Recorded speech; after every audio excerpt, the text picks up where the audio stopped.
Okay, hello everybody, my name is Sophie and welcome back to another video. You know what I read. Do I have to say it? I don't want to say the name. I read Credence by Penelope Douglas. I finished it mere hours ago. I finished it while in the gym. And if you know what the epilogue entails, you're gonna say you're really brave. And I was being really brave reading this entire book. Listen, I'm in my dark romance era. I've reviewed dark romance books this year like nobody's ever done it. Haunting Adeline still coming, guys. You're getting, no, how do you say? I'm eating. I don't want to be eating. I read Credence because my members voted for it, and I have never gotten as many warnings before reading a book as I did with this one. Multiple people messaging me saying, don't. Be careful. I genuinely thought going into it, I was gonna read about, I don't even know what I was thinking. I was thinking they were gonna do like child sacrifices or something. They didn't. And that being said, it was not even as bad as I thought it was going to be, in the sense that I thought they were gonna do that, but they only did other fucked up shit. I'm going to be putting timestamps so you can skip to whatever you want to hear, because I want to do a little bit chit-chatting beforehand before I get to the rant. And I want to dive into Penelope Douglas a little bit and tell you about her. So if you don't want to hear that, that's fine. You can skip to whatever you want to hear. My members voted for Credence. I put it on the list knowingly that I would end up reading it because it's on Kindle Unlimited. I just didn't think that people wanted me to read it that badly, but apparently they did, and I did read it, and I hope I wanted an apology from the members. Members, apologize to your queen. I'm gonna give a quick shout out to my members before I do a little bit of my chitty chat. My members get to vote on my next reads, which is why we're fucking here. They also get my videos a day early. They get exclusive content such as my Ruby Red movie commentary. They also have exclusive stickers in the comments, and they get my eternal peace and love. Especially the love. My members are Haley B, Ashley Ranger B, Mrs. Preminger, Trinity ELW, Clara S, Kushimeta, Deja, Queen Sif, Courtney, Haley Charles, Grace, Elovette, Probably Brie, Marissa, Simons, Asteria, Lacy Lace EDC, Joe Beans, and my newest member, and I cannot believe I'm saying this, Samwise from Lord of the Rings. What? Thank you so much for joining. I hope you're doing good with your wife and kids. Samwise being a member begs the question, why aren't you? He is busy. No, he used to be busy fighting off evil. Now he's watching my videos. No, he's a book hater. Also, lip product of the day, so I don't forget, is the Maybelline Lifter Gloss in the shade Reef. I don't have batteries. I promised I would be changing it, and I lied. Oh. Hello. It's like faintly glowing. Can you see? Hey, whatever. You guys can read it. It says Uga Uga. Why does it say Uga Uga? Because this man is about... This man? Ugh. It's starting. The dissonance. This book is about the most vile, disgusting shit. Like, just so just like... Just because we can doesn't mean we should. Penelope. No need for this book to exist. It's genuinely disgusting the way it gets hyped on Booktok, and the way I can just go to the bookstore and fucking buy it and they don't care how old I am. Which, I am 23, but imagine if I wasn't. Oh my god. I was at the store the other day, yesterday to be more specific, and I bought some energy drinks, and in Germany, you kind of have to be 16 to buy energy drinks. Some stores care and some don't, whether you are 16 or not, for buying them. Can you believe that I was asked for my ID? I was like, bitch, are you being serious? I do not look 16. Which would make me 1 year younger than the main character of this book. Shocking. Guys, I got so frustrated reading this. I couldn't even film a reading vlog. I couldn't even do anything. I couldn't even, when I was updating on Goodreads, I couldn't even, like, say anything about it. And whoever commented on my Goodreads update when I was reading it, I feel like you're not gonna like this one. I don't know if you were being ironic. Of course I wasn't gonna like it. So I hope that I can say my piece and say everything that I want. But keep in mind, and I'll do a disclaimer later too, because this is the chit-chat bit, but I will not be going in depth about every single thing that happens in the book. I'm sure there's content out there. Actually, my member Queen Sif said that there was content out there that goes in depth about every single scene and everything. That's not what this is gonna be. We would be here for 5 hours. I don't have the time, guys. I just got done editing this and I realized that Penelope Douglas goes by they, them pronouns, and I just forgot in this video.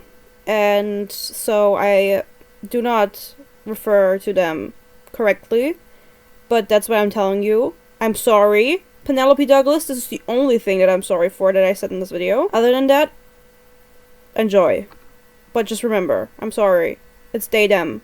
I forgot. I'm sorry. I'm so sorry! I don't really know where to begin with this because I am kind of at a loss for words for just how bad this book was, and I do want to make the formal announcement that the author Penelope Douglas is now a #1 enemy of the Book Hater Club. Guys, unite. She is our enemy. We have to fight her. Let's go a little bit into more depth about Penelope Douglas, okay? Because I like looking at the authors and kind of seeing who they are, what they stand for, because a lot of the times it kind of explains the book and maybe some questions you have about the way it was written and why it was written, everything like that.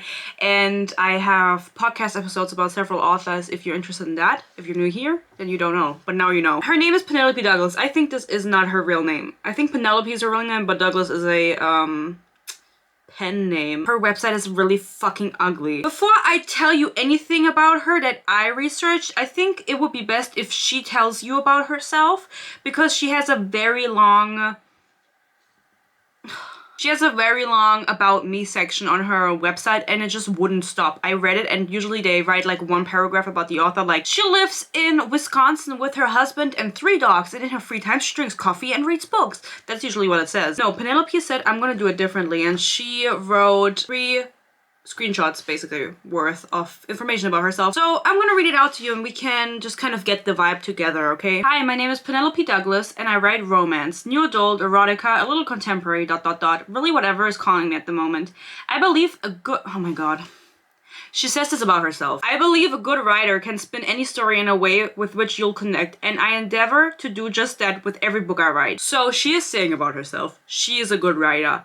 Great start, love my humble queen. Not many topics are too taboo for me. I love breaking rules and I love taking myself out of my comfort zone. Why is that, you ask? Well, there's a reason for everything, Dot. And the way she spaces this out is also very like... I don't even know what vibe I'm getting from that. But let me tell you one thing, she does give off Rebecca Yarrow's vibes. And we've talked about her extensively. I could tell you where I was born, how many siblings I have, or which hobbies I enjoy, but none of that really tells you about someone's life. Experience do. What do you mean? Where you were born doesn't tell me anything about your life or what you enjoy.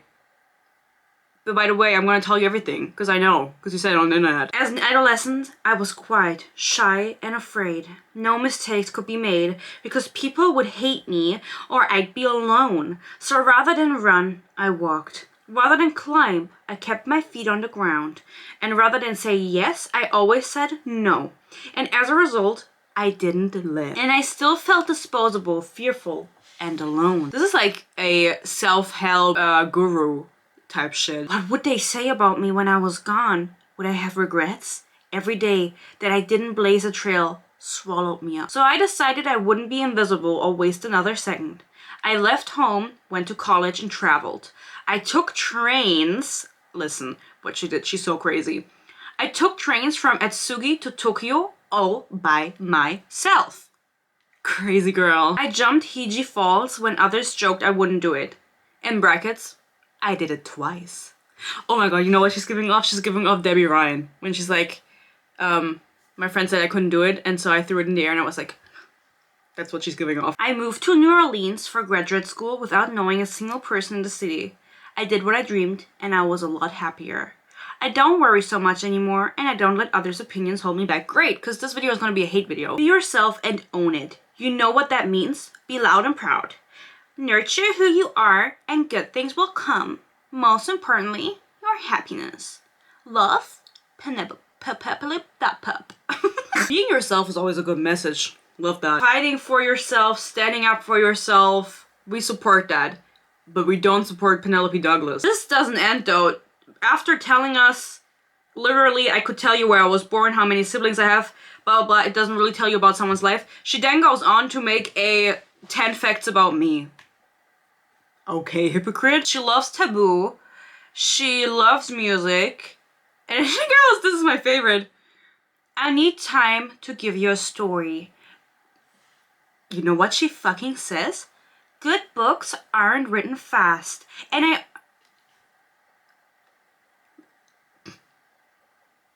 You are saying your book is good? Bitch! Good books aren't written fast, and I often recharge with an occasional standalone in the middle of a series. If you have ideas about how long you think a book should take, or what a writer's schedule should be, I wanted to be upfront about that. In the end, you'll be happier with a good book rather than a fast one. Well, bitch, listen up. Your books are neither fast nor good. Being so serious, guys, I hate Colleen Hoover. And Penelope Douglas has now joined that list. I'm thinking about just doing a video about authors I hate. Like, genuinely have beef with Colleen Hoover, Penelope Douglas, H.G. Colton, Alex Astor. Do I have beef? Ellie Hazelwood. The list is endless. The next fact is, I really love the rain. Like, really love it. A lot. Maybe you should have also taken time writing these facts, because they're written like ass. Just like your fucking book. I have a BA in Public Administration from the University of Northern Iowa and a Master's in Education from Loyola University New Orleans. I was a teacher for 8 years. I love road trips. It's one of my favorite things in the world. My favorite movies are The Karate Kid and Dead Poets Society, because I'm different. My favorite writers are Erin Morgan, Stieg Larsson, and Marie Liv. I really love scary movies. I rewatch Halloween franchise every year. I am so happy that I know all of this about you, but you know what else I know about you? Guys, I like looking at people's Instagram. I like looking at what people do, what people are up to, what people like, what people post, because it's very interesting. She has around 200,000 followers on Instagram, and she has like almost 2,000 posts. She's been posting since 2014. Matter of fact, this was her first Instagram post, which is kind of camp. 2016, she posted a picture of her young daughter holding her book Punk 57, which is a smutty adult book, and pretending to read it, which is so funny. Children reading smut books is so funny. She doesn't post her daughter on her Instagram anymore, but that's kind of why I was saying that she gives off Rebecca Yarros vibes, because Rebecca Yarros posts her children on her Instagram continuously and has been doing so since forever, because she didn't just start writing with Fourth Wing, she's been writing before that. And then she would post pictures of her children in between like quotes about having sex and shit out of her books. And Penelope Douglas also did the same thing, and it just makes me wonder, like, why don't you make 2 Instagrams? Like, make a personal one. Her daughter now is 14. I know this. I also know her first name. I know where she went to school. I know where she went to summer camp. Take those posts offline. She loves our troops. Not mine though, I'm German. I don't relate. And her book Credence has 200, almost 300,000 ratings on Goodreads, which are with a 3.69 average. Haha, 69. They don't actually do that in the book, which is surprising. I don't know that much about states. I do actually. I know a thing or two about American states. She was born in Iowa, and I'm going to tell you a little anecdote because I think it's really funny, and this is like the idea of I have of people from Iowa, and if you're from Iowa, like, take no offense, but like maybe a little bit. My friend, we're not really friends anymore, but in high school, there was a girl in my class that did an exchange in America, and she went to Iowa. Where, I can't tell you, I don't remember. And in Iowa, she had a boyfriend. She got a boyfriend over that exchange year, and then she went back to Germany. He did like some fucked up shit. He also got a girl pregnant. Not her, luckily. But that being said, that's not really the story of it all. I'm not exactly sure, like, when this happened. I think it was when she was back in Germany. He sent her a Snapchat, okay? And that Snapchat said, I can't wait to visit you in Germany, or something along those lines. And then he wanted to do some emojis behind it, and he wanted to put the German flag. Instead of putting the German flag, he put the Belgian one. So that's what I think people in Iowa are like. She was a teacher for 8 years at a school, obviously, in Las Vegas, actually. Viva Las Vegas. It's so crazy to think that people actually live in Las Vegas, you know what I mean? Because that's such a, like, meme city. She now lives in New England, which I know consists out of multiple states. It's just like a term for, like, 5 or 6 different states. More specifically, if you're wondering, New Hampshire. I have no idea what's going on in New Hampshire. Does anyone give a fuck about that state? Peace and love if you're from that state. What's going on? She has a husband, and she surprisingly has a daughter. As I mentioned earlier, she posted a picture of her daughter. And I say surprisingly because a lot of authors nowadays, like Colleen Hoover and so on, or Jennifer Armentrout, they don't have kids. And so when it's like, when it doesn't say she lives with her husband and 3 dogs, it's always like a, huh? Moment, because like, oh, like you have a child, So that child is now 14 years old, because you literally told us when she was born. So how would you feel if your daughter went to the bookstore and picked up a book and then it was something like this and she read it, and how would you feel? How would you feel? How would you feel if in 3 years your daughter would visit her step uncle and fuck him? How would you feel? Because that's what you wrote about. Oh, and by the way, she is born in 1977, which makes her 47 years old, and she used to self-publish her books, but I saw that in 2023 she got with Penguin, and they are now republishing her books, and she's just very American, and she's also very millennial, which is why I'm saying she gives off... What's her name? Rebecca Yarrow vibes. She is also really good friends with Colleen Hoover. I just made that up, actually. I just saw on Credence at a bookstore that Colleen Hoover gave praise, not for Credence, but for Penelope Douglas's books in general. And I've talked about this time and time again. I hate praise. Praise is, to me, is so fucking unnecessary, especially if it takes up like 3 pages in the front of a book, or if it's not even related to the specific book. Why the fuck do I care if her other books are...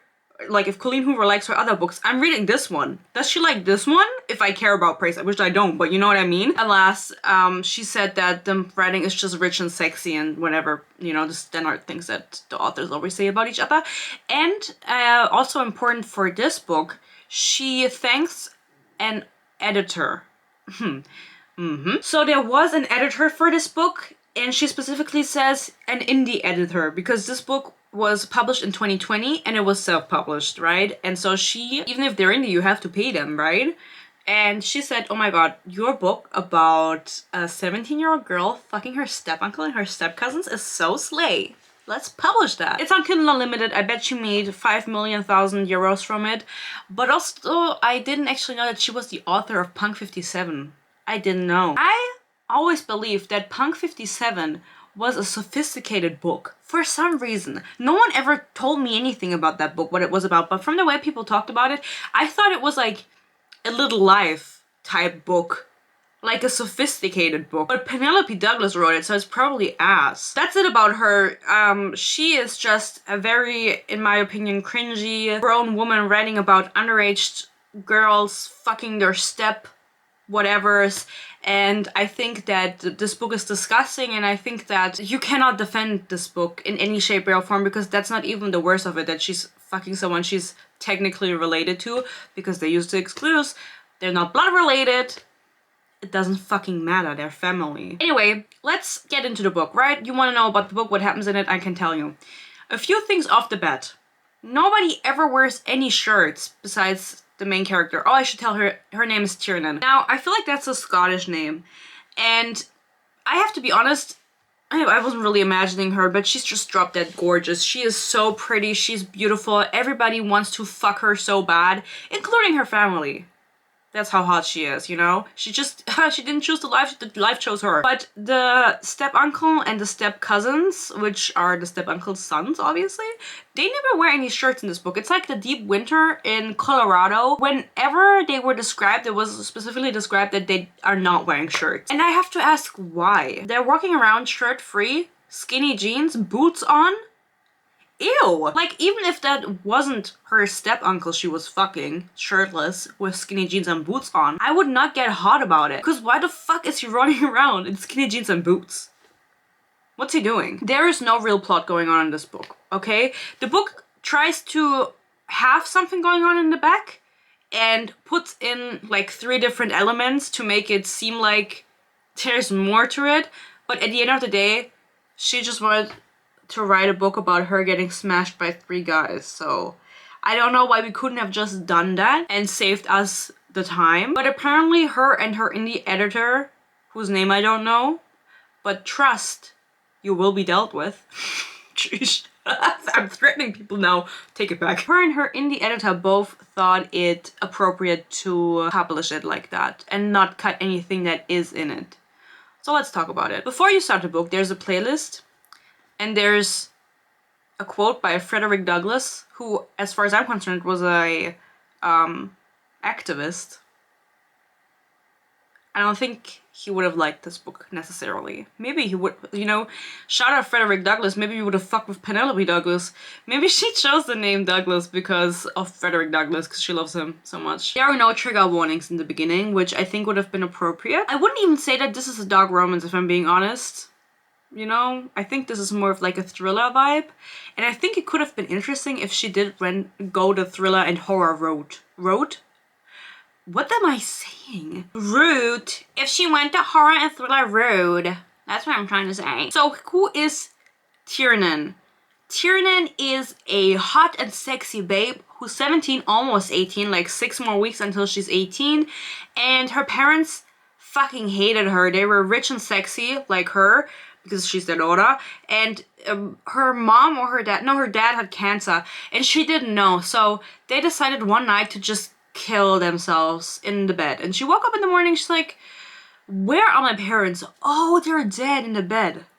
Ah, that's where they are. Which, by the way, I didn't even say that. The playlist contains the song Break Up With Your Girlfriend, I'm Bored. I have no idea how that relates to the fucking book. Shout out Ariana, you would love this book. Her parents are dead, and there's like commotion at her house. Obviously, the press wants to know everything.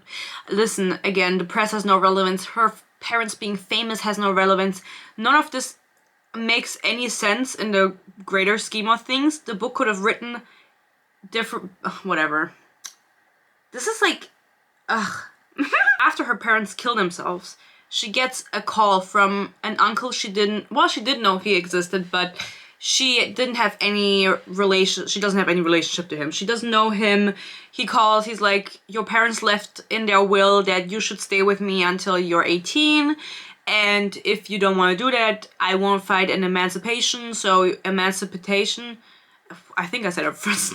Whatever. Oh my god. But then he kind of pulls the, oh, but you know, I'm like, everyone's lost at that age, and like you can live here and live with a family and just have a family life, because she never had that because her parents hated her. They didn't really want to be parents. They just kind of did it because they felt like everyone was doing it. You know, it was trendy to be a parent. And that is why they had her. But then they realized they didn't fuck with her. And that's why she never experienced love from her parents, which is kind of the explanation for everything happening in this book. That she never received love, and then she just lets herself get fucked by 3 men that are technically related to her, because that's what people do in these situations. Yeah. So eventually she's like, you know what, fuck it, I'm from California, but maybe it would be fun to go to Colorado and live in the mountains, because her uncle's name is Jake, by the way.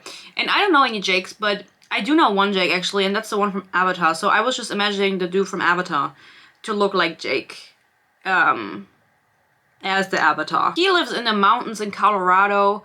I feel like whenever I say Colorado, I have to say like a Colorado. In the mountain, I don't know how they talk in Colorado though. What kind of accent do they have? Colorado! And they live in the mountains, and he built the house with his own hands. Like the true Avatar that he is, like with his bare hands, shirtless, skinny jeans, boots, you know. Probably like leather boots, if we're being realistic, like black leather boots. There's nothing there really. There's like a town, but it's like a really big drive and a steep drive. And he also announces that every year they get snowed in for like 6 months. And they have to stock up for the winter because they won't be having things for the winter. Because they can't go to town because it's snowed in. And it just made me think, like, is that true? What's going on in Colorado that they get snowed in for 6 months? Is that real, or is she just, like, talking out of her ass? Because I wouldn't be surprised. She says, I don't mind, really. Like, I can come over if you want. And he's like, yeah, you come over. I live on a mountain, by the way. And she's like, oh, cool, what's your last name? And then he says, Vanderberg. Vanderberg. From the mountain. From the mountain. I live in the mountain. My last name is From the Mountain. In case you ever forget where we live, this kind of naming, I mean,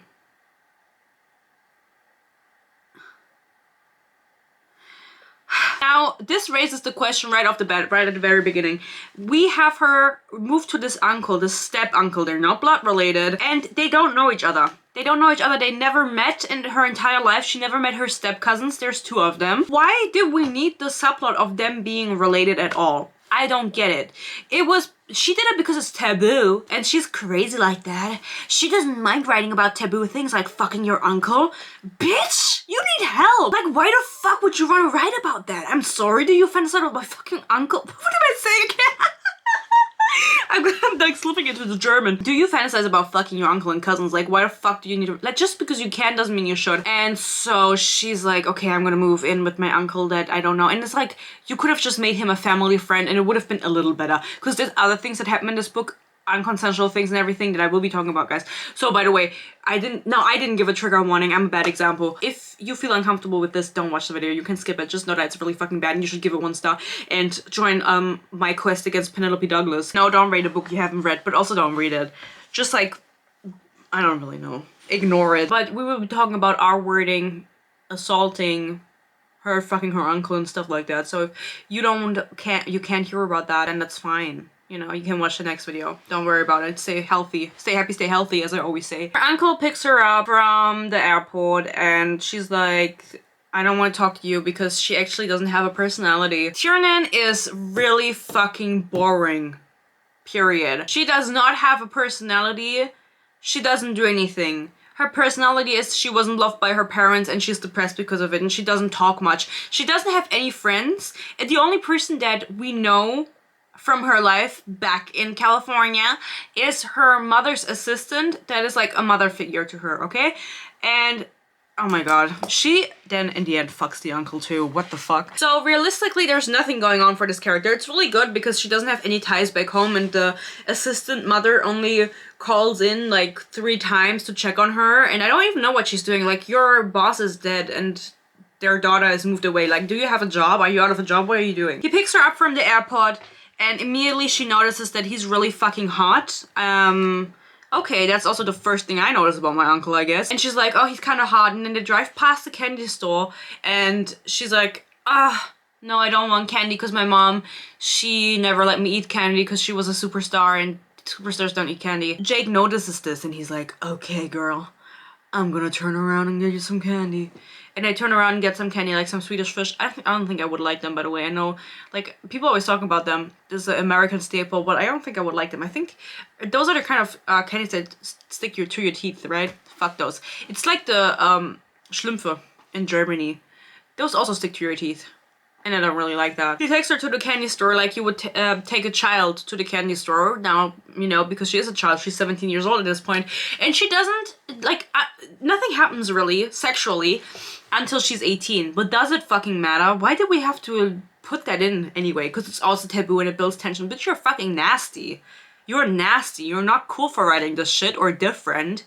There's no need for this to exist in the world. Realistically. What good does it do to this world for your book to be existing? I'm realizing I'm talking so long, guys. I'm really mad about this book and I can't stop being mean about it, so I'm gonna speed it up a little bit. They also reminisce about the fact that they look like their parents. So she says, oh my god, he looks like my dad even though they're not related, which is weird.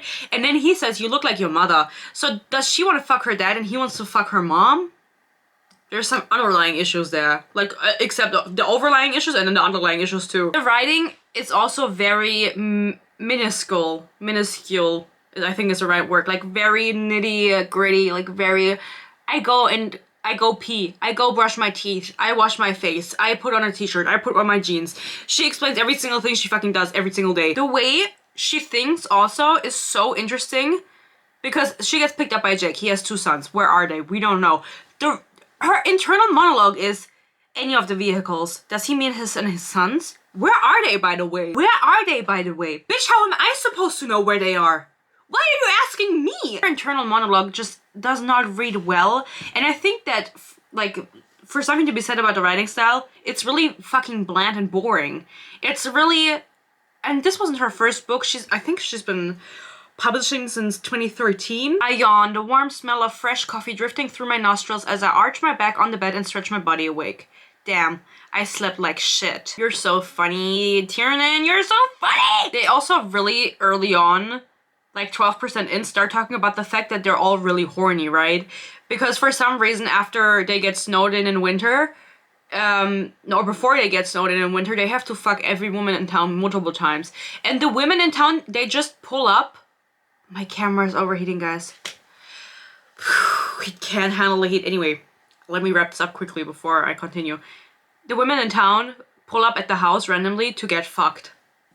Sorry? Because the men are just so fucking hot. They can't handle themselves. Women just get so horny when they see a hot man. We just want to fuck immediately. Let's do a transition. They're bored, he tells me. And when you're bored, oh, we're talking about Jake. They're bored, he tells me. And when you're bored, you only want two things, and beer doesn't last forever. All men want to drink beer and fuck bitches. Ooga, ooga, ooga. I look up at him. The fact that I now live with 3 healthy, semi-young males, because he's old, he's like 45, all of who are also part of the local guys he's warning me about. Basically, they're hanging out for like 5 minutes, and he's like, stay away from boys. Do you have a boyfriend? He's asking her, do you have a boyfriend at home? Have you ever had sex? And it's like, what the fuck do you care? You're my fucking uncle. In this scene also, just background information, she has a splinter from something, and he is removing the splinter, not with like a pincetta? What's pincetta? What's pincetta? Say it with me. Pincetta. What is it? Tweezers. I know. But with his mouth. He is holding her hand. I think it's in her palm. Or no. Where is it? Doesn't fucking matter. I think it's in her palm. He's taking her palm and he's sucking on it. He's actively sucking the splinter out of her hand. You're her uncle. Fuck's sake. You live on a remote cabin in the woods, and you don't have a first aid kit that's like properly equipped, because at one point she does get like seriously injured with her arm, and he just does not have any like painkillers or anything. They're like, here, drink some whiskey. Drink some whiskey so you don't feel the pain. Sorry? Are we in the 1700s? So different from other guys my age. How? I know what teenagers are into. I know what men want from women. I'm not a fragile rose petal. Okay. No one was saying you were, but also the comparison to a rose petal seems kind of off to me. Just me though, I guess, because everybody loves this book. She, of course, knows now that they get snowed in every, like, for 6 months from November to April or whatever. I don't remember the time frame. And so she meets with her first cousin, who, his name is Noah. He's really fucking boring. He's like the one normal dude out of the group. I think he's supposed to be 22. Maybe. Reasonable age. Still weird to get with a 17-year-old when you're 22 or 18 when they get together. But not as weird as like a 45-year-old, right? And he is the only one that is kind of likable in this book. In the sense that he's not a fucking psychopath like his fucking brother. Or he's not her uncle. He's not her uncle. He loves her and he wants to be with her, and in her head she keeps thinking like, oh, Noah is the right choice. I should be with Noah. He is reasonable. He is lovable. He is sexy. He has a huge schlong. His schlong is so big in his skinny jeans. She needs to stock up on medication, and she goes to the pharmacy in town. She's taking Noah with her to go to town for the first time after moving there. And Noah is like, okay, I'll go do my thing. I'll buy my things, you go buy yours. She goes to the pharmacy. She's like, can I get my prescription here? And they're like, yeah, sure, what do you need? And she's like, it's my birth control. She only has her birth control with them, and she needs it for winter. She needs to stock up. What is the prescription for? He asks. I glance around for Noah again. It's the only prescription I have with them. He raises his eyes, laughing a little. I just need the name, so I know what to confirm with them. I tap my foot. Try Sprintic. I answer quickly without moving my lips. Try Sprintic. I don't know how she did it. He nods as if he's never had an overly nosy and playful cousin who would just love to know why I'm on birth control and why ever would I need it, locked on a mountain all winter without access to men. You are a grown woman writing this. You are a grown woman writing this about why a woman would potentially need birth control for any other reason than having... Women sometimes don't need birth control because they don't want to get pregnant, which is of course a great benefit, but sometimes they also have other issues that can be resolved through birth control. For example, period pains. I had really bad period pains before I was on birth control, and you know what? I'm cured. You can argue about birth control all you like, you know what I mean? That's not the conversation we're having here. Just this framing. You didn't need to add that. You didn't need to add this whole book into your Word document. I bet she writes on Word. She meets a random girl in the store that talks to her, and she's wearing a hat from her uncle because they're about to get it on soon. The girl says to her, if you're not with the motocross, because this is like the subplot that they get money because they build bikes for motocross and they're really into motocross, and that's like supposed to be the thing of this book, but who the fuck gives a fuck about motocross, peace and love. If you're not with motocross, she asks again, then how'd you get that swag?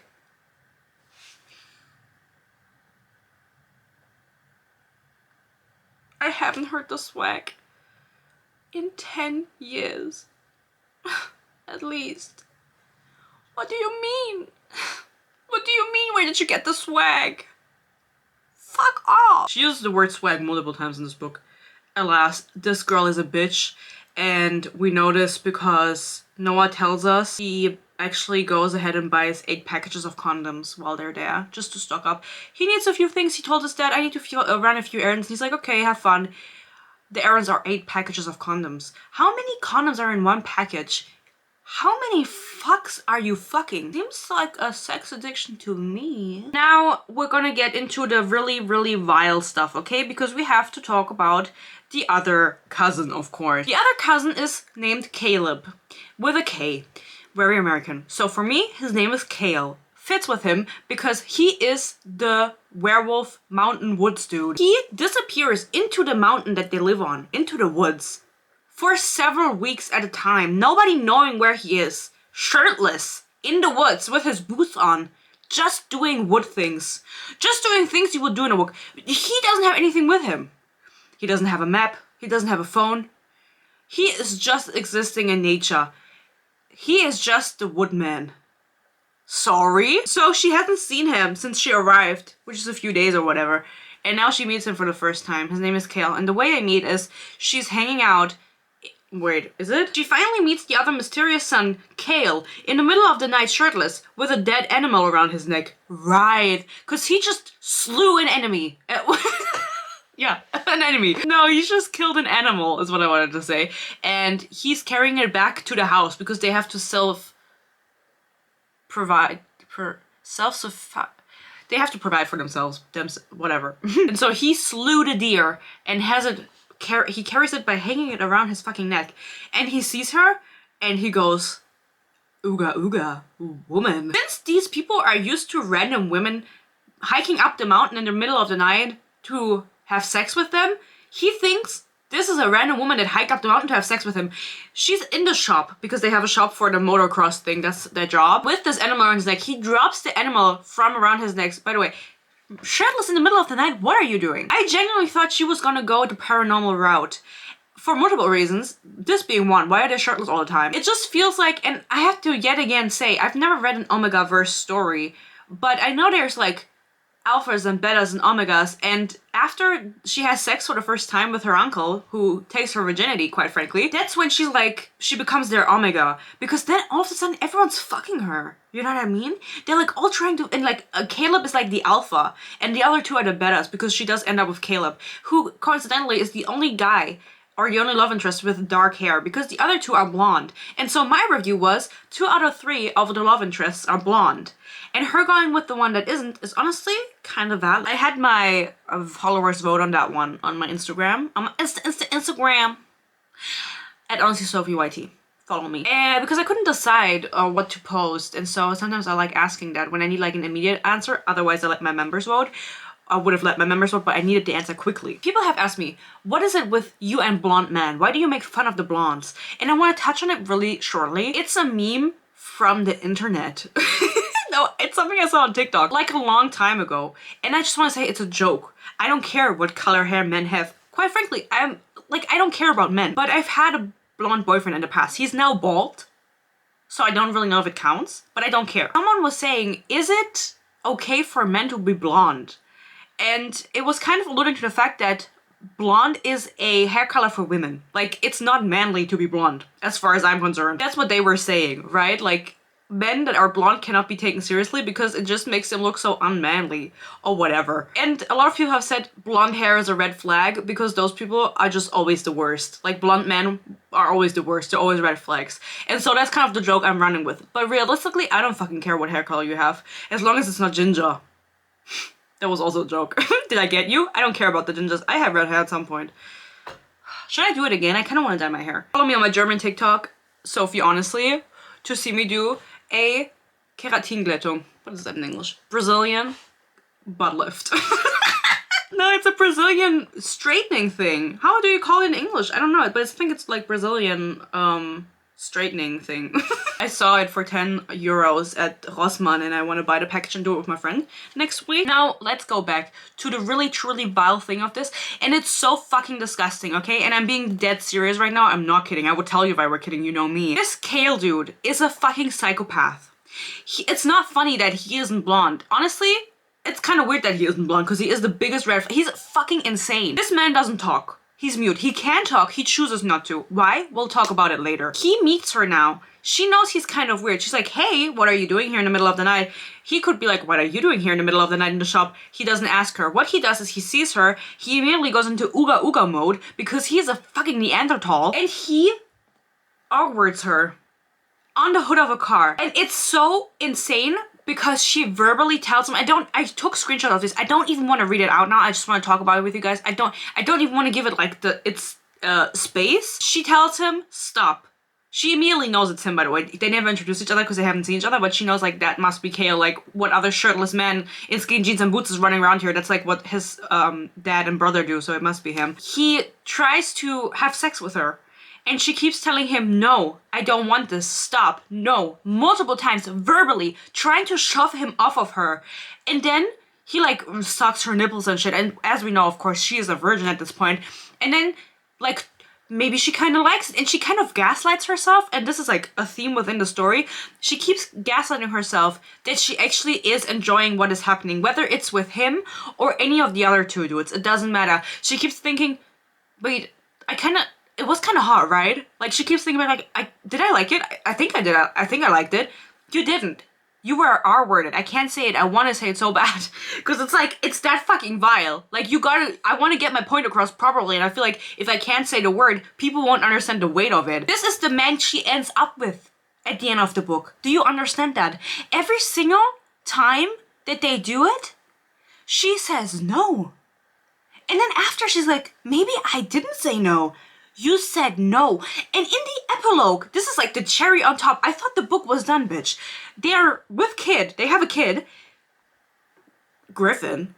Ew. And they're reminiscing about the first time they met. The first time they met is this. Her trying to escape from him R-wording her on the top of a fucking car. And they're like, do you remember that time we met? And he's like, yeah, you didn't want it. How is that funny? What's so fucking funny? It genuinely aggravates me. Not for the fact that children could be reading this book, because realistically, like, I don't even know if this book exists in German at this point, but just for the fact that anyone could find this good. Anyone could find this book fine. Like, anyone could give this book above a 1 star. I saw people rated 2 stars on Goodreads who didn't even finish it. They DNF'd it and they still gave it 2 stars. Why? Why are we supporting books where the main character ends up with her rapist? I said it. Sorry? And then Noah comes, the other brother, because he hears her crying out for help, saying, no, stop, I don't want this. I'm a virgin. I don't want this. If I weren't a virgin, maybe I would want this. No, she doesn't say this, but it's kind of like the vibe. He comes in and you know what he says? He's not like, this is fucking disgusting. He goes, oh, Caleb, not again. What? Just cut him some slack, Noah says. He's always starving when he comes back from being in the woods this long. Fuck you, Penelope. I genuinely hope that one day you wake up and you realize what the fuck you're putting out into the world. Especially having a child, yourself, a daughter, and writing fucked up shit like this. It's not cool. It's taboo for a reason. We don't need to be writing about this. And if you want to write about it, keep it online. Keep it online. This does not need to be published work in my fucking smallest bookstore in Germany where any child could walk in and purchase your book, because I'm sure as fuck that those women at the counter don't know what is in the book and nobody gives a fuck. And then do you want to normalize this shit? I don't get it. I don't get the point behind it. She has like a section on her website too where she's like, oh, the people I identify most with in my books is Tiernan and Caleb. Sorry? How? Are you fucking your uncle? Then some random scene, they're doing something and Kale disappears and she hears weird noises, so she goes to investigate after the scene. Nobody cares about the scene, by the way, that this happened. They just brush it off. And she keeps having sexual tension with her uncle. It doesn't matter that he's her step-uncle, that they're not related by blood. They are uncle and niece. Bitch. She goes to investigate these noises. And you know what she sees? She sees Kale in a stall, like a horse stall, getting a blowjob by a woman, obviously. Not obviously, could be a man, but he's not into that gay shit. And she watches them, she can't move, she watches them through like a little hole in the wall, and then he makes eye contact with her because he knows she's there, werewolf, ooga ooga. And then she moans. Ew. Then she makes an escape attempt. No, she just goes on a hike. Finds a pond and she goes into the pond to swim, and for some reason the hot sexy quarterback, which is the like the third character, side character that we know by name. We know 3 characters by name, side characters by name. He's the third. He's like, oh, you're so sexy. He's not a quarterback, by the way, I just made that up. Just so you get the image of your head, like what he's like. He's like, do you want to fuck? And she's like, maybe I do. And then all of a sudden, her cousins come out of the woods with a fucking gun. And they're like, get out, get out. You cannot fuck him. You cannot fuck him. Get out of the pond. And she's like, what the fuck are you saying? Ooga ooga man. What are you saying? Why can't I fuck this man? And then her cousin tells her, oh, you can't fuck him because he's actually a bad person. Oh, no shit. So like you and your uncle and your brother, like, what's new? No, he's really bad, guys. He gangbangs women in his basement and then has like a scoreboard on the wall who gangbangs him the best. Okay. At this point, she's still interested in the uncle because after they fuck like 5 times and she doesn't care about him anymore. She does not care about him anymore after that. But at this point, he's still the like main love interest, and they get hot in the kitchen. But I think at this point, she's still 17. By the way, she's still supposed to be going to school, but you only get this occasionally like thrown in there that she's working on an assignment for school on her laptop. She does online school and they don't care because she's rich, and it doesn't really matter. Like, again, just make her 20, make them non-related, and this could have still been the same, and I wouldn't have had to yell as much, and I would have saved my voice. I won't have a voice tomorrow. I cannot be silenced. She comes close to a point of self-awareness, but she never executes this, and in total, Tiernan is just very, very shallow of a character. There's no real depth to her. And the relationships that she develops with these 3 men are even more or even less understandable because she doesn't have a connection to any of them. She fucks all 3 of them and then kind of decides who to be with for no reason. Like, there's no, like, and whatever. Dancing with someone makes me look like a slut, but they can serial screw every night and not see the irony there. And instead of pointing this out to the men who keep saying, literally, you are ours. Ew, they keep telling her, you are ours, you are on our property, so you are our property. Sorry. What age are we living in? 1700s, as I said, ooga ooga, no, whatever. They kind of get hot in the kitchen, her and her uncle, right? As you do in the kitchen with your uncle. And he's like, oh no, never mind, we can't do this. But the connection they're supposed to have is that they both hate her dad. We'll talk in a second about why. So to me, like, first of all, you're the responsible adult.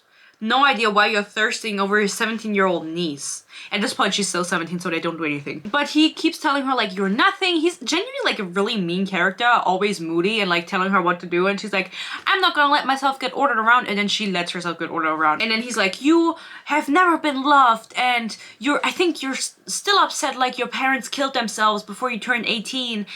And that you did love them, even though they didn't love you. And she's like, oh my god, yeah.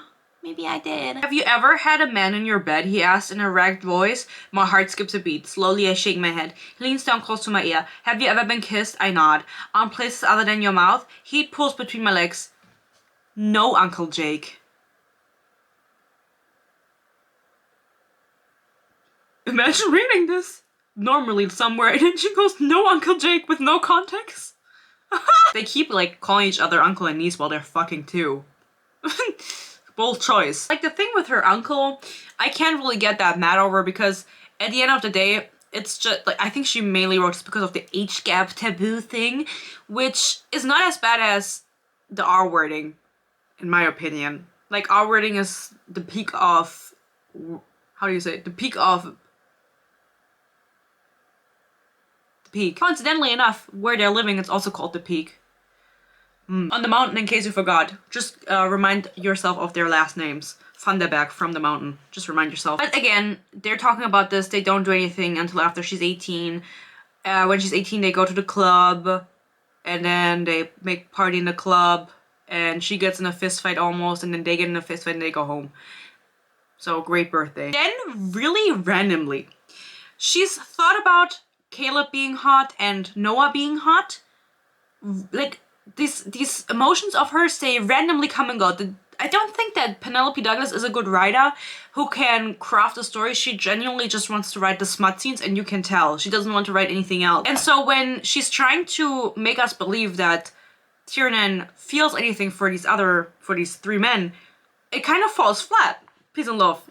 Actually, anything I say about her is with war and hate. I take the peace and love back, not for her. So she thinks about how they're hot and everything, but the main love interest at the moment, at least, is the uncle. Because he's supposed to be the one taking her virginity. After this, again, she doesn't care about her uncle anymore. It's so crazy, because, like, from one moment to the next, it's just gone. And honestly, I'm gonna be really honest, I was anticipating a foursome with the two cousins and their dad and her. I was truly thinking she was gonna do it, and she didn't. It's like, that's where we draw the line. And it's like, that's where we draw the line? Really? Pussy. The sex scenes are very cringe, and they make me feel uncomfortable, okay? I tell you guys about the scenes that I read all the time. I discuss them with you guys. I think not just because of the fact that they're related, it was uncomfortable, just because they were also nastily written. Especially for someone who's supposed to be a virgin. And shy. And depressed. It's kind of weird. They're kind of like, oh, you only want us because you're depressed, and that's why you search for our love. And she's like, so what? And then they're like, you know what? You're right. So what? Let's just have sex. Let's just, before we have sex, circle jerk in the living room, watching porn on the TV. Ooga ooga. They genuinely do that. He randomly is like, let's watch a movie. He puts on some porn, and then Penelope Douglas describes the porn on the TV, like what's happening in the porn. And then Noah, he starts getting his cock out, and he starts jerking off, and then he's like, I don't know what he said actually. And then Caleb, I think he also starts jerking himself off. And then Tiernan's like, you know what? My cousins are doing this right now. I kind of want to do it too. And then she also starts masturbating on the couch. And she doesn't realize that the TV turns off or the porn is over and the two dudes are not continuing. They're just standing. She's on the couch. They're standing above her watching her like this. They're like drooling. They start making out, her and Noah. And he's like, let's fuck. And she's like, oh yeah, let's fuck. I'm a virgin, let's fuck. He gets completely naked, finally. He wasn't wearing a t-shirt to begin with, you know? He never wears shirts. He doesn't own any. He does own some, and she wears all of them, actually. Oh, by the way, they were talking about her parents dying, and Jake, the uncle, I forgot to say this, he reassures her, and he's like, oh, they didn't leave you a note? That's so sad. She starts crying, and then he goes, because they were fuckers, baby. They were fucking fuckers. Okay. Anyway, they want to do it, and then Noah tells her, I'm gonna have sex with you right now. But Caleb, who's literally standing behind me, my brother, he is going to do it to you from behind. He wants that. He says he wants that, as if he knows. How often have you two fucked a woman together? You're brothers. Ew! That shit's incest. They don't end up doing it because the uncle comes down to the living room and sees it. And he's like, guys, you're so silly. Just stop. By the way, I think her birthday is before this, right? Because they only start having sex when she turns 18. But a really interesting scene from her birthday bash, where everybody started fighting, is the fact that she's talking to the mean girl. There's the quarterback evil guy and the mean girl, okay? The side characters, and her assistant mother. Those are the three side characters that we care about. She saw the girly pop, the mean girl, in a cave with Caleb, and she had a bloody nose. And so the mean girl says to her, what if Caleb hid me in the cave? What then? And our main character, Tiernan, after almost being R-worded, but definitely being assaulted by Caleb, thinks Caleb isn't like that. Okay. Sure, I don't know what you would describe him literally trying to fuck you after you say no multiple times, like what you would say that is, but I'm sure, yeah, go whatever you believe in. And keep in mind, Caleb doesn't speak. He doesn't speak, he chose not to speak. So he literally never talks to the main character and they end up together, which I'm not saying that you can't end up with a mute person. But I am saying that he never makes any attempts to communicate anything. He doesn't write, he doesn't sign, he doesn't speak. He just are words. I'm sorry? That's genuinely just the only word I can say in relation to this book. It's sorry. Because I am sorry that you have to listen to me say this shit. So, after her uncle prevents her from losing her virginity, he decides to take it himself, and he wants to make it very special for her. So after she turns 18, he decides to take them out into the woods, you know, what they're doing. They're just the wood people, I guess, ooga ooga. And they then leave the woods again, anti-ooga ooga. And he decides, oh, I know what to do. How to make this really special for a child. I'm gonna fuck her in the back of my truck thrice. And so he does that and takes her virginity in the back of a truck. And then she's like, I'm so glad it was you because you made it so sweet and special. That's your uncle. Then they have sex in the shower. And this is a good point to talk about Jake's backstory, the uncle's backstory, because of course they need like some kind of shit going on in their life. By the way, their mom is in jail. They should all be in jail with her. He tells Tiernan that he hates her parents because they were estranged, as we know, because back in the day, there was a girl. Her name was Flora, and Flora was from Mexico. She was an immigrant, and his parents hated immigrants because immigrants should stay out of America, allegedly, according to them. But he did not listen. He loved Flora, and so his parents and his brother and his mother made a plan to get rid of Flora. And so they, like, I think Tiernan's mom took her out to drink, and then she got so drunk and wasted that she fell asleep. And so they put her in bed next to a man. They didn't do anything. She just woke up next to that man, which turned out to be Tiernan's dad. So they instrumented this whole thing to make Flora think that she got so wasted that she cheated on Jake, and then she disappeared. They gave her like $50,000. They were like, if you get the fuck out of our lives, we're gonna be giving you this money. And she said, okay, I'm gonna take it. She disappears. He doesn't know that this is the reason she disappeared. So he goes to look for her. He finds her, and then she's like, I don't want anything to do with you, bitch. I hate you. And then she kills herself. And so that's why he has a tattoo for her dedicated to Flora, the love of his life. And it says, okay, I'm gonna let you guess actually. He gets a tattoo dedicated to his ex-lover that he loved so much, who was from Mexico. She was an immigrant. What do you think his tattoo says? It's 2 words. You will not guess it. It says, my Mexico. Huh? Feels a little racist. I'm gonna be honest. That is the backstory here, and this is of course relevant because, as I mentioned, they have sex in the shower, her and her uncle, and then she's like, just pretend that I'm Flora. Sorry? And then she's like, what did Flora do that you liked? And he's like, she pulled my hair, and then she goes, close your eyes, daddy. No, she's, close your eyes, uncle. And it's actually her uncle. Close your eyes, uncle, and he does, and then she pulls his hair, and he's like, I could never pretend that you... Like, she willingly pretends to be his ex. You just lost your virginity yesterday. Now they're all in heat, right? And so the non-verbal king, Kale, goes crazy, breaks things. Then they slap each other multiple times. This happens multiple times in the book where he slaps her and she slaps him. Great. Physical violence. Add that to the book. And the boring one, Noah, because we don't care about him because he's like semi-normal. He is working on a bike because, again, that's their job, motorbikes, with Tiernan. And he starts getting horny and he gets his dick out under the bike. They're under the bike, like, crafting. They're crafting something. And he's like, do you want to suck my cock? And he gets his cock out. And she's like, I don't even want to say it. I don't, like, imagine if my future employer sees this.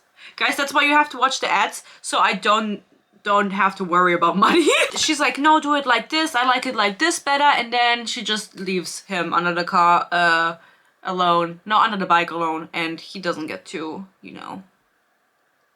Also, I want to point out that because now we're not gonna hear about Jake again, pretty much, because she starts fucking the two brothers. He manipulated her into the relationship, talking to her about the fact that she was never loved and everything, giving her the love that she never experienced, the family that she never had, literally, is what they're doing, and then abusing that power over her and sleeping with her. Okay, I think we're all aware of that. I think this is like not something that I necessarily need to point out. You guys know, because you also are smart girly pops, right? Smart book haters. That's why we are haters. We hate. He leaves the property for some reason. I don't remember why. It doesn't matter. We hate Jake. He's so irrelevant. Like, the whole thing about her getting with her uncle is so like played up, and at the end of the day it doesn't even fucking matter that much. Like, it matters way more that she sleeps with her cousins because she ends up with one. In the middle of the night, the barn that they have starts burning with the horsey morseys in it, and they run outside to get the horsey morseys out, and she cuts her arm, right? And whenever a scene like this happens in the book, whenever she's alone with one of them, you know what's gonna happen. They're gonna fuck. So they stitch up her wound, and this is where I'm pointing out, like, she has Kale stitch up her wound with like some rusty ass needles, and they're like, oh, we don't have any ibuprofen. You have to take some whiskey. So she starts drinking the whiskey. She's a little bit tipsy at this point, probably, you know, by the amount of whiskey she's drinking. And then they have sex. All three of them.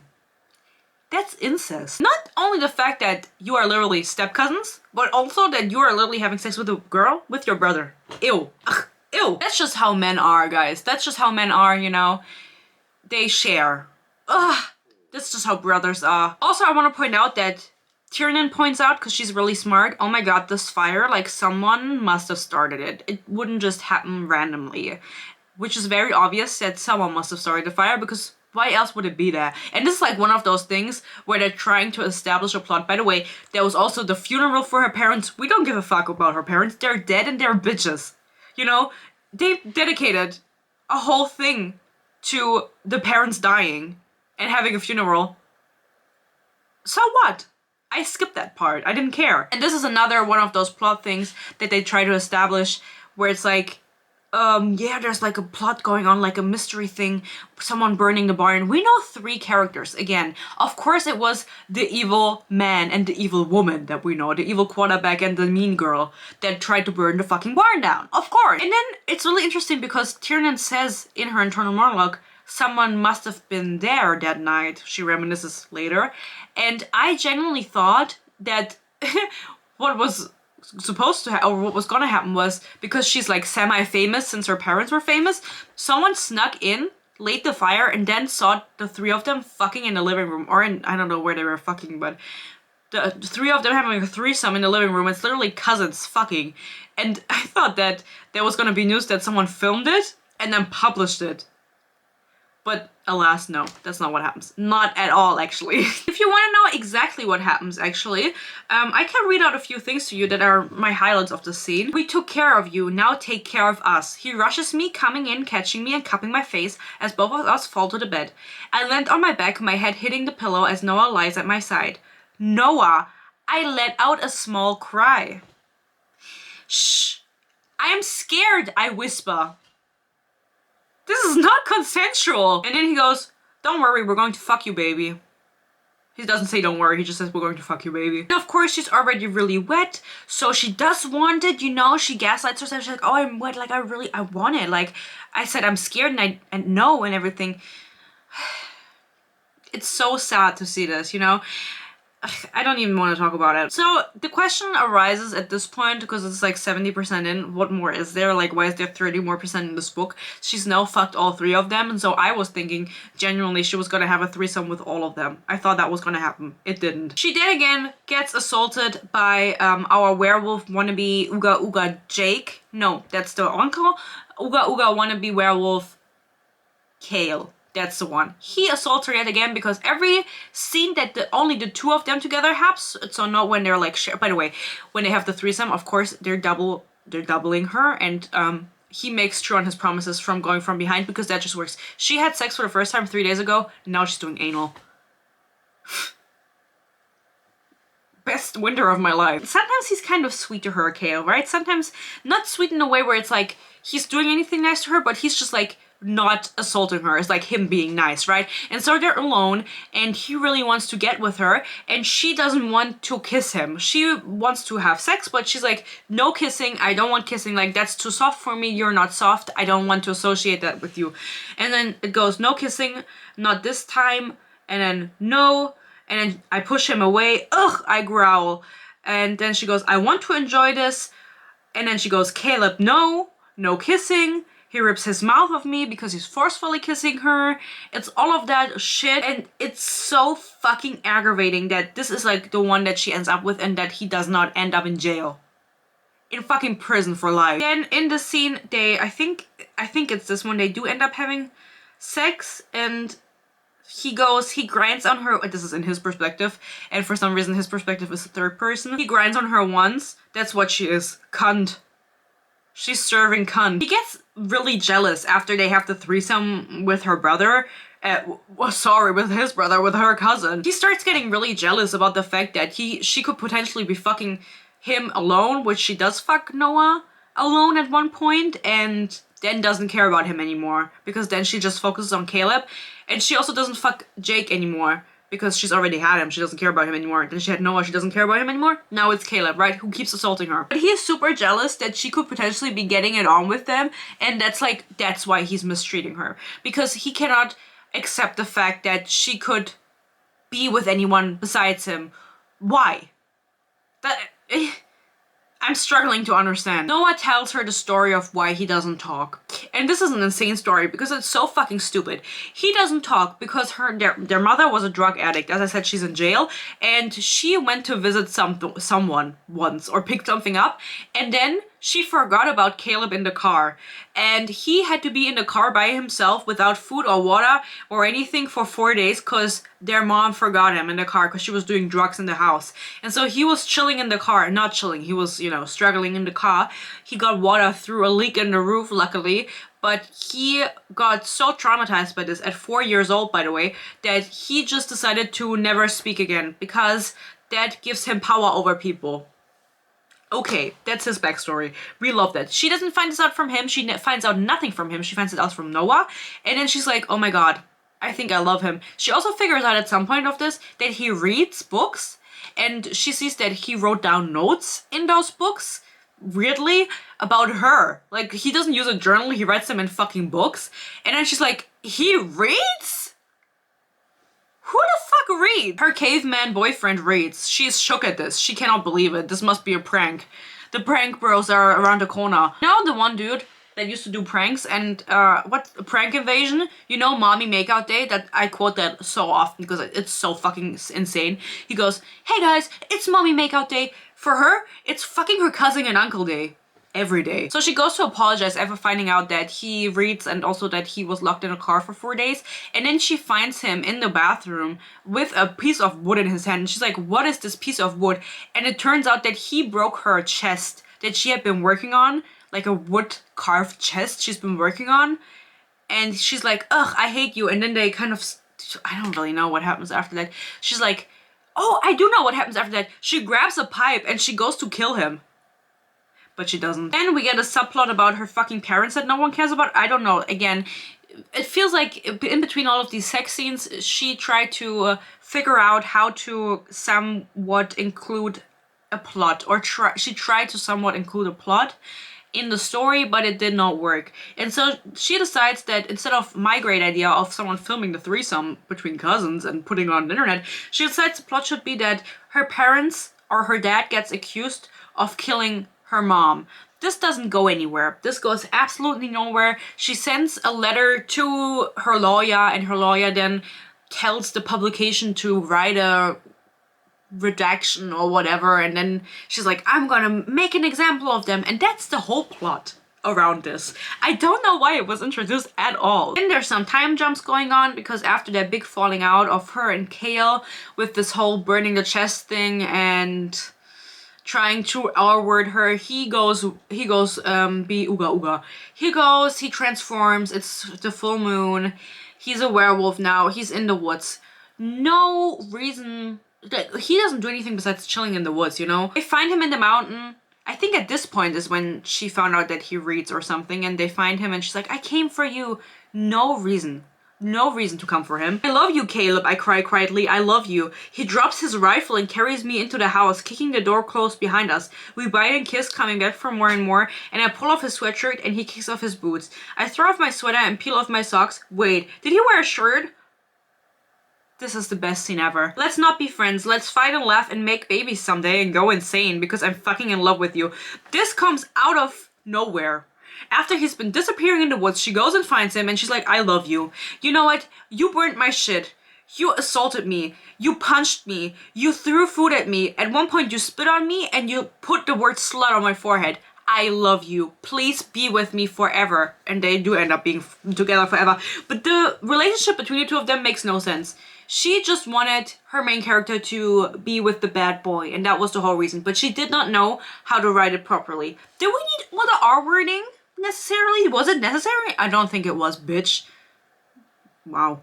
They get together, but they soon break up again because after, this is like during the winter, right? After the snow clears in Colorado, they get to go to town again in April or whatever.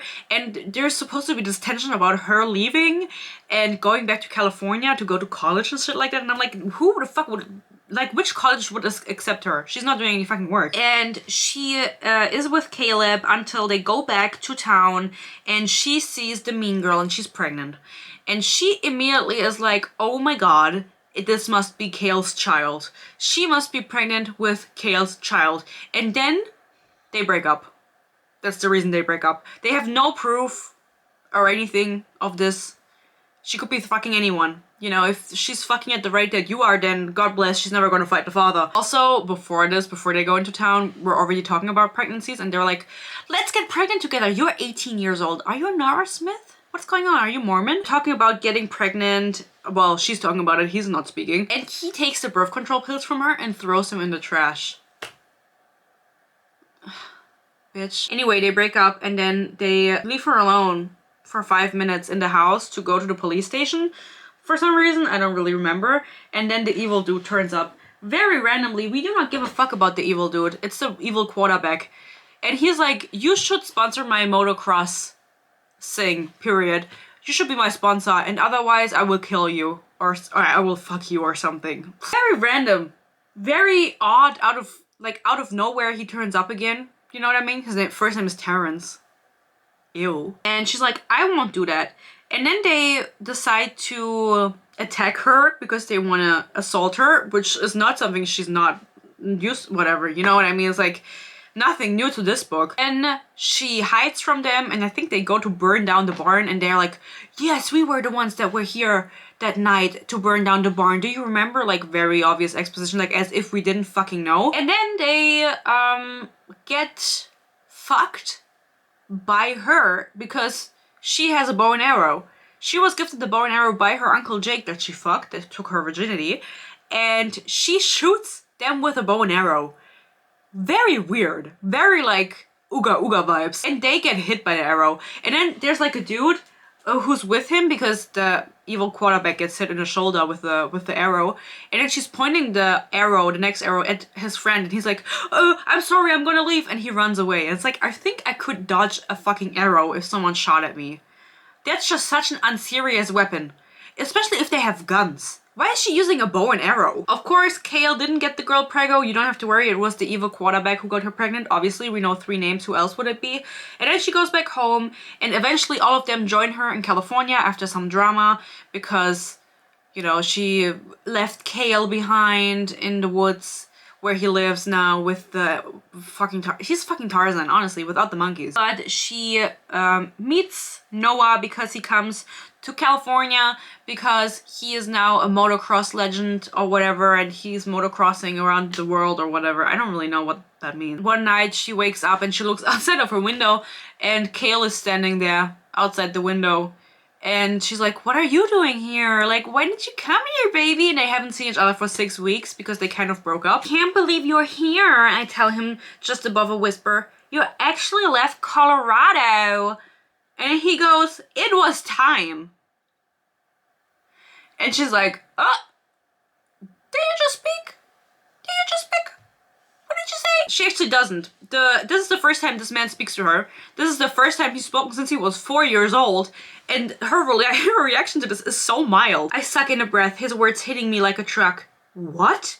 I slide off the tire and turn to face him, not believing what I just heard. Deep but soft. Clear and strong. He spoke. Kale spoke. Walking around the tire, he steps toward me. My home is where you are, he says quietly.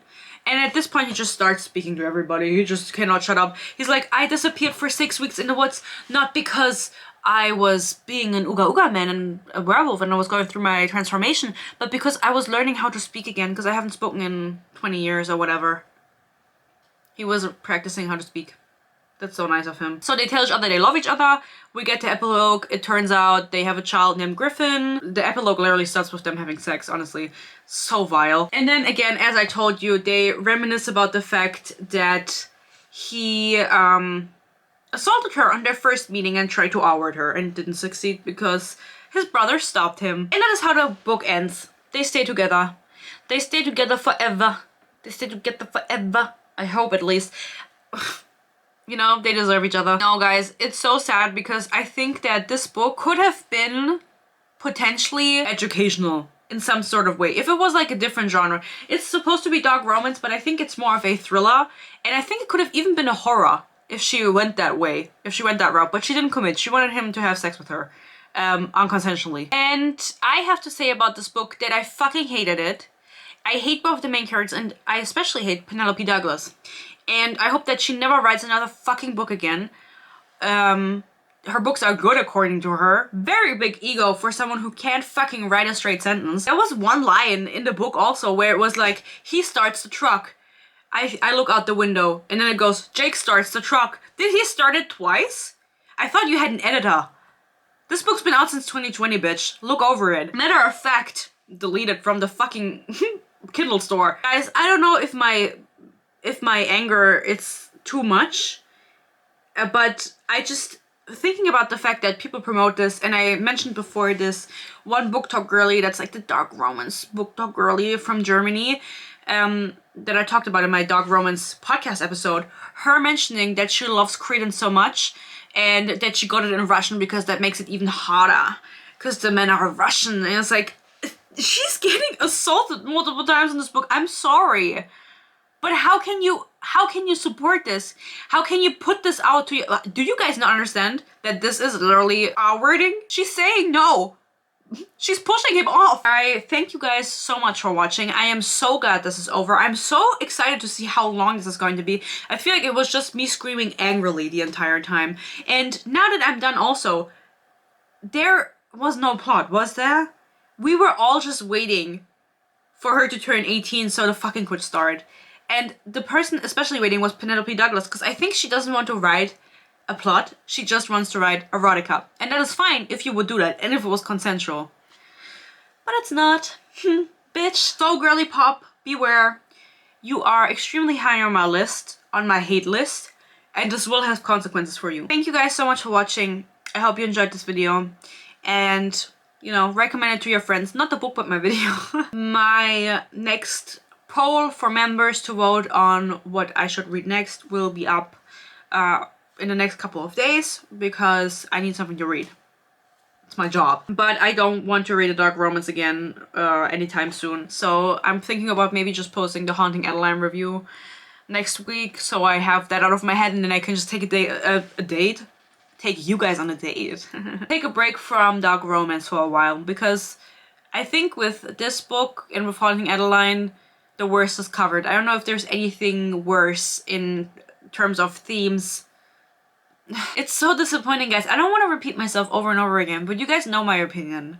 I've talked about it excessively at this point. There's so much content I've made about dark romance at this point. I hope you guys have a wonderful whatever it is, morning, night, evening, weekend, day, weekday, Monday, Tuesday, Wednesday, Thursday, Friday, Saturday, Sunday. Follow me on my Instagram at honestly Sophie YT. Same on TikTok, and if you want to, you can check out my German TikTok, which is sophie.honestly. Because I was thinking of a name, I was like, I'm just gonna keep it the same. So I don't get confused. Thank you again to my members for supporting me. Thank you to Samwise for joining.